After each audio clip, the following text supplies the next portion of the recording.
Bonjour et bienvenue sur Adventure. Aujourd'hui, en guest spécial, nous invitons Thomas. Hello. Donc déjà, on s'excuse premièrement pour le bruit parce qu'on s'est mis à côté des vaches. Ah ouais, je peux peut-être vous montrer. Ouais, Thomas, il veut faire une vidéo en même temps. Regardez en live. On a des spectateurs. Ils sont Thomas, Audrey. Alors, pour rappel, on est parti en Australie depuis février 2025 et on a passé nos 10 premiers jours à Sydney. Et cette deuxième vidéo, c'est un peu pour raconter nos 2 premières semaines, allez, 10 jours dans une voiture et comment faire un road trip en Australie. Voilà, pour nous, l'Australie, c'était pas juste visiter Sydney pendant des jours et des jours. Moi, ce que ça m'évoquait, en tant que bonne influencée par les réseaux sociaux, c'était ça. Ou c'était ça. Sydney, moi je suis très contente de l'avoir fait parce que je rêvais d'atterrir à Sydney, de voir l'opéra. Non mais faut le faire, c'est super cool. Ouais. Mais au bout de 10 jours, 2 semaines, bah, c'est bon, faut partir à l'aventure maintenant. Et nous, donc, on rappelle le gros objectif, c'est de faire le tour de l'Australie. Ouais, vraiment, genre en train à vapeur le truc. Qu'est-ce qu'il nous faut pour faire un road trip en Australie? Bonne question.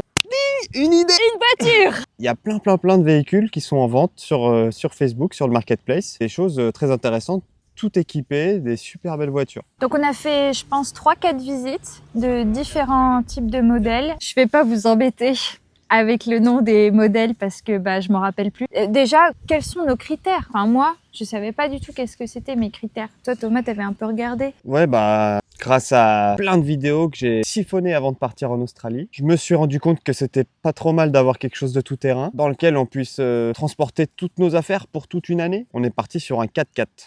En Australie, il y a 2 grosses marques qui se démarquent des autres au niveau de la fiabilité. C'est Toyota et Nissan. Du coup, on est allé vers Toyota et on a choisi un Toyota Land Cruiser Prado de 1999. Donc un vieux modèle, bien vintage, bien classe, qui fait un peu aventure. On n'a rien contre les gens qui sont nés avant 99, hein. On en fait partie. C'est un vieux modèle de voiture. Et puis c'est trop bien parce qu'on l'a trouvé directement chez un garagiste qui s'appelle Backpacker Cars. Plein de green flags. Déjà c'est tenu par des Français, donc c'était très rassurant de pouvoir parler ta langue natale avec le vendeur en face pour les conseils. Là au moins, on s'est retrouvés Avec par des chance. pros. Avec des pros Mm. qui parlent français, donc tous les Français, je vous conseille d'y aller. C'est vraiment sympa. Ils nous expliquent tout ce qui est réglementation. Ils font bien le check de la voiture. Ils nous proposent de les équiper de A à Z. On ajoute ce qu'on veut dessus. On arrive avec le chéquier et c'est clé en main. Ouais, on a c'est notre une voiture clé prête en à main. partir Ouais. et on sait qu'on n'aura pas de soucis.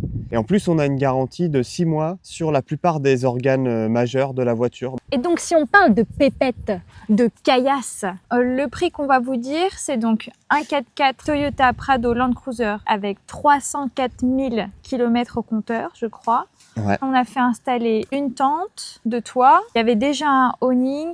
À l'arrière, Il y avait déjà 2 tiroirs. ils ont rajouté un frigo. Tout le système de batterie secondaire. 17 000 $ avec beaucoup d'équipements neufs. Je vais inscrire juste ici ce que ça fait en euros. En tout cas, c'était dans notre budget. On a surtout une voiture qui va tenir la route. On l'a acheté le 19 février. On est arrivé comme ça avec notre sac à dos et notre petite valise à roulettes. On est reparti en voiture, impeccable. Vous pouvez regarder des images là. Oula. Là, la question, c'était surtout, maintenant qu'on a la voiture, où est-ce qu'on va? On a passé nos derniers mois en France à tellement préparer le fait de partir, donc vider notre appartement, les démissions respectives de Thomas et de moi, les paperasses, les au revoir. C'était vraiment beaucoup de choses, mais on n'avait pas du tout préparé ce qu'on ferait une fois sur place. Donc moi, j'ai passé des mois à dire, on va en Australie, on va faire le tour. Ah d'accord, mais tu vas faire quoi? On va en Australie, on va faire le tour. On va faire le tour. Genre, On verra, c'est la liberté. De toute façon, il n'y a pas besoin de prévoir les choses. on savait rien Ça du va tout. aller. On était si peu préparés par rapport à nos copains qu'on a Et là, rencontrés en waouh. auberge. Et donc, à 2 heures de Sydney, il y a un super parc national qui s'appelle... Les Blue Mountains. Déjà, c'était nos premières nuits dans le 4x4. Le but, c'était de tester le setup.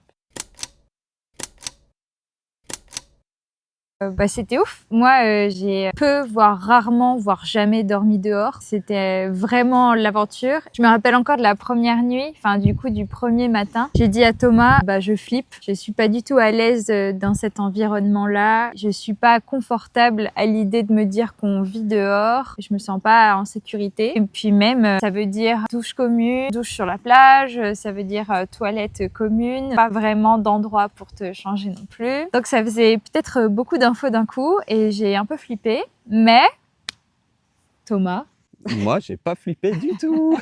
Moi, j'étais dans mon élément. J'essayais de la rassurer au maximum. En 2-3 jours, la Miss, ça devient une exploratrice, quoi. Alors, les Blue Mountains, deux trucs que je retiens. Premièrement, j'ai fait la plus belle rando de toute ma vie. Il y a une grosse rando qui s'appelle le Sentier du Grand Canyon. J'avais pas trop regardé les photos, j'avais juste vu que ça durait 2-3 heures. Je pensais vraiment qu'on allait sur les Blue Mountains. Et v'là-t-il pas qu'on arrive, et là, pendant 40-45 minutes, on arrive sur le sentier et c'était des escaliers qui faisaient que descendre, que descendre, que descendre. On arrive en bas et là... On était comme voyage au centre de la Terre. C'était des arbres tropicaux, c'était des cascades. C'était vraiment bluffant, très très beau. Ouais, surprise de ouf. Et puis après, il faut remonter toutes les marches. Tac, tac, tac, tac, t'arrives tout là-haut. Et puis, une vue mais à couper le souffle. C'était trop beau. Malade. Et le deuxième truc, c'était une espèce de Disneyland des Blue Mountains qui s'appelle Scenic World. Disneyland à moitié Jurassic World. Il y a 3 grosses attractions dans ce parc. Il y a un gros téléphérique à câble qui passe au-dessus d'une vallée, à je sais pas combien de mètres de hauteur, au moins 1000 mètres de hauteur, l'Armina, avec un plancher en verre, donc incroyable. Il y avait le train le plus incliné au monde. Ouais, d'Australie ou du monde, quoi, un truc de ouf. Ça se trouve, c'est pas du tout du monde, mais c'était très impressionnant. Et puis un autre téléphérique qui pénètre dans la rainforest en prenant la pente de la montagne là, incroyable. Allez-y, vas-y. Franchement, top. À Scenic World, on a une très belle vue sur les Three Sisters. Three Sisters. Donc les 3 sœurs. C'est 3 jolies montagnes comme ça. Voilà, ça aussi banger, on vous le conseille, ça coûte $39 par personne. Là, je pense qu'on a passé 3-4 jours déjà dans la voiture. Le test est fait, on a vu quelques petites améliorations à apporter à notre setup, on a bien rempli le frigo et là on s'est dit ça y est, on part. On a fait 10 mètres et on s'est dit on va à gauche ou on va à droite? Qu'est-ce qu'on fait? On va où? Fallait s'intéresser aux saisons. On s'est rendu compte qu'on était à la fin de l'été. Il allait falloir monter au nord pour aller chercher la chaleur. C'est l'inverse de chez nous. On s'est orienté vers la côte Est. Plusieurs raisons, parce que de 1, quand ça fait 8 ans que tu as vécu à Paris, quand tu arrives sur le sol australien, ce que tu as envie de voir, c'est des plages. C'est l'océan, c'est la good vibe, c'est des gens qui surfent. Moi, j'avais envie de voir ça. Donc ça, c'était le premier point de faire la côte Est. La deuxième raison, c'était que à Gold Coast, une grosse ville qui est située à 900, ouais, presque 1000 km au nord de Sydney. Il y a mon cousin Prakash, si tu regardes, qui habite là-bas. Ça me rassurait beaucoup de faire un premier stop chez lui parce que c'était rassurant de se dire on va pouvoir aller voir quelqu'un qui vit en Australie depuis des années et qui va peut-être pouvoir nous aiguiller ou au moins juste avoir ce truc rassurant de voir quelqu'un de sa famille à l'autre bout du monde. Et voir quelqu'un qui a vécu il y a quelques années ce qu'on est en train de vivre aujourd'hui. Voilà, donc objectif Gold Coast. Et on s'est donné 6 jours pour y arriver. Entre les Blue Mountains et Gold Coast, il y avait 4 villes importantes. Newcastle, c'est là où on a vu nos premiers koalas, des kangourous. On a aussi dormi dans la voiture, mais pas sur la tente de toit, mais vraiment dans la voiture. Il y avait tellement de vent qu'on a flippé. Ça faisait... Après, on est allé à Port Macquarie. Port Macquarie. Port Macquarie, une ville aussi très très sympa. Qui est connue pour ses macareux. Il y a une petite île à visiter où il y a plein de nids de macareux. Vous allez voir, c'est des petits oiseaux hyper emblématiques. Donc après ça, on s'est dirigé vers Coffs Harbour. Coffs Harbour.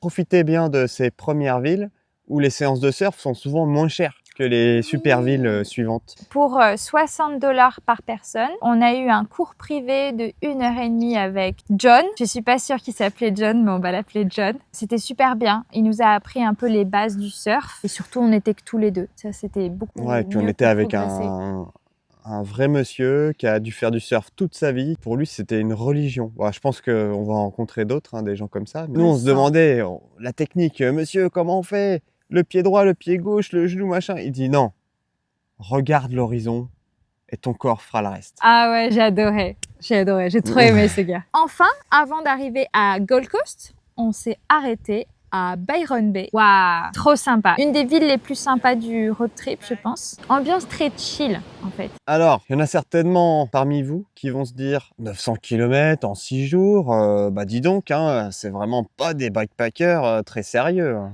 On va vous expliquer ce que c'est qu'une journée type. Une journée type, c'est quoi? Déjà, nous, on était un peu des faux backpackers parce que on faisait la grasse mat presque tous les jours. On se réveille à 8 heures. Puis après, on fait le petit déj, on sort la table, on sort les chaises. À ce moment-là du road trip, on avait un petit peu peur de laisser nos affaires toujours dehors. Donc, tous les soirs, on repliait tout. Le matin, on redéballe tout, on fait le petit déj. Souvent, les camps gratuits sur la côte Est sont à 1 heure des grosses villes. Et qui dit 1 heure des grosses villes, dit en plein milieu de la forêt, parce que c'est vite la pampa ici, et 0 connexion data. Donc, Ah ouais, la il n'y a galère. pas vraiment moyen de créer l'itinéraire le matin ou le soir, la veille quand tu arrives. On fonce vers la plus grosse ville, on se balade, on visite, on mange, On profite un petit peu, quoi. on profite. Et puis souvent, vers 15 heures, on se dit qu'on part, 2 heures vers le nord. Pendant ces 2 heures, Moi, je conduis. voilà, et moi, tic, tic, tic, je cherche sur mon téléphone qu'est-ce qu'on va faire, où est-ce qu'on va dormir, le plan A, le plan B. On a 2 applications qu'on utilise pour dormir en Australie. Il y en a une qui est gratuite et qui s'appelle Campermate. Et il y en a une qui est payante et qui s'appelle Wikicamp. Ouais, Wikicamp. On essayait de regarder ces 2 applis-là pour trouver les 2-3 meilleurs campings gratuits dans la zone. Et c'est comme ça qu'on trouvait tous les soirs où est-ce qu'on allait dormir. Et c'est important d'en avoir 2 sous le coude. Parce que si tu arrives qu'il n'y a plus de place, bah, il faut vite trouver une autre solution. Il y a aussi des fois, tu arrives, le camping n'existe plus. Et il y a des fois, troisième qui nous est déjà arrivé, tu arrives et puis en fait, c'est des squats. En fait, ouais, C'est des squats, vu que c'est des endroits où on peut camper gratuitement et parfois sans limite de temps, il y a des gens qui habitent là toute l'année, en fait. C'est faisable, mais c'est pas très rassurant. Pendant ces 2 heures de voiture, on s'occupait de tout ça. On arrivait sur la ville en question, on faisait une petite balade rapide. Après, on filait au free camp. Et en fait, quand tu vis dans ta voiture, tu commences à faire à manger entre 17h30 et 18h. Parce que le soleil se couche tôt. Tu vis un peu en fonction du soleil, même si on était équipé de lumière. C'était ça un peu le deal. Le soir, on fait à manger tranquillement. Thomas, il fait des feux tranquillement. Et puis rebelote, le lendemain matin, on part. C'était super de tous les jours découvrir une nouvelle ville. Donc tout ça pour dire que ces premiers jours dans la voiture se sont plutôt bien passés, je crois. Bah oui, tout s'est bien passé. Et on s'est rapproché de Gold Coast. Moi, l'objectif, dans ma tête, on allait rester quelques jours là-bas, 3-4 jours max. Ouais, on allait passer un gros week-end. Profiter un peu de mon cousin, visiter la ville parce que c'est une grosse ville avec Surfer Paradise, tout ça. Et voilà-t-il pas qu'on allume les infos et on tombe là-dessus. The latest modelling shows Alfred crossing the coast around midnight tomorrow. Ça veut dire qu'il y a un gros cyclone, le cyclone Alfred, qui arrive droit sur nous, droit sur la Gold Coast. Comme par hasard. Mais bon, ça, on vous en parlera sur la prochaine vidéo. Allez, quelques extraits quand même pour vous mettre un peu l'eau à la bouche. Alors ça, c'est un stade normalement. La vie est belle en Australie. Je suis trop contente. Trop contente de quitter Paris pour ça. C'était jackpot, hein? On a eu du pif avec Thomas, on a eu du pif. Bon voilà, dans la prochaine vidéo du coup on va vous parler de Gold Coast et de comment on a vécu le cyclone Alfred. Est-ce qu'on a survécu? Est-ce que Gold Coast a survécu? Et surtout ce qu'on a fait après. Spoiler alerte, on a peut-être trouvé du travail et on vous racontera nos péripéties, comment on a fait pour faire notre CV, comment on est allé toquer aux portes, comment choisir. Bon, en vrai, la vidéo est presque finie. Mais avant de vous laisser, je voulais vous montrer quelques images du road trip. Bon visionnage!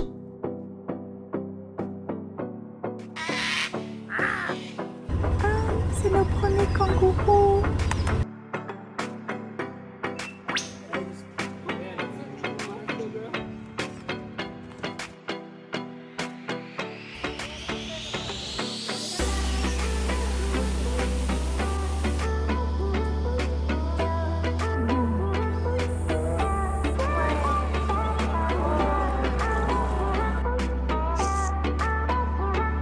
Voilà, on part faire pipi 2 secondes.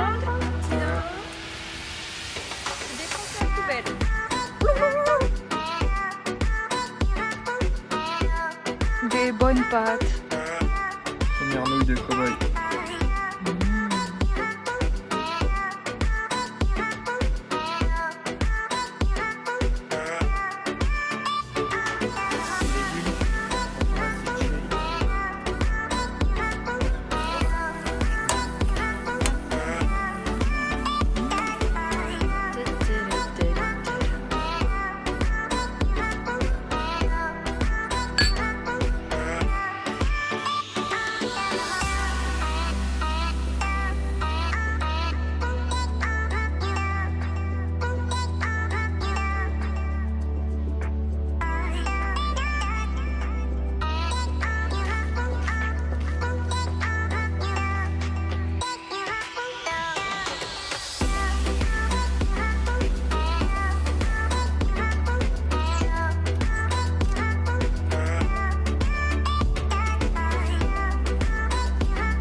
Ouais.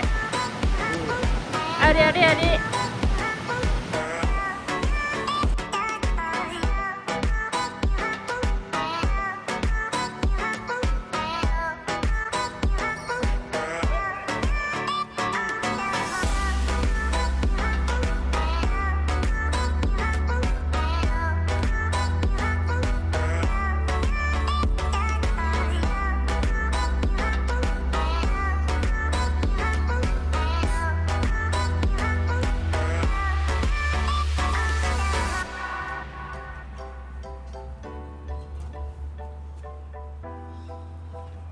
On est en train de se balader sur la plage de Byron Bay et je sais pas si vous entendez, mais il se passe un truc, genre quand on marche.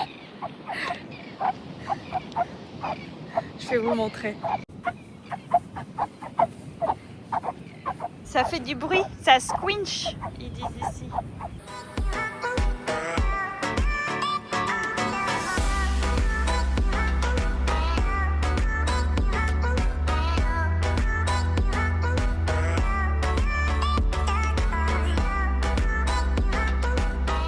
Merci d'avoir regardé jusqu'au bout cette vidéo. Donc là, normalement, c'est à la fin, c'est là que tu fais ton truc, là? C'est ça? Ouais, c'est ça, ouais. Ok.